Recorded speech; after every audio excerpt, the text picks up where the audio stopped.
Uy, naa si pare. Dako-dako to yang utang sa kuha, ako tong sinlon.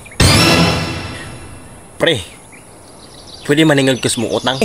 Ano maningil makas akong sa ang utang ako nimo? Ha, nga wala pa man to tagalan sang kuan. Wala pa man nabot og pila ka tuig. Grabe po ka priyo eh. Nga tagtulo mga tuig bago mo bayaran ang utang nimo. Ako na makayto mo utang. Grabe ka pre. Imong anak dagko ngay kwarta niya tapos di ka mangayo. Bayari po mahunong na nagbayad sa mga utang pre. Man, di ka kabalong bayad sa mga utang? Sige ko paningan si ko. Aw, masamaan. Nay, hait kay sundang. Grabe po ka pre eh.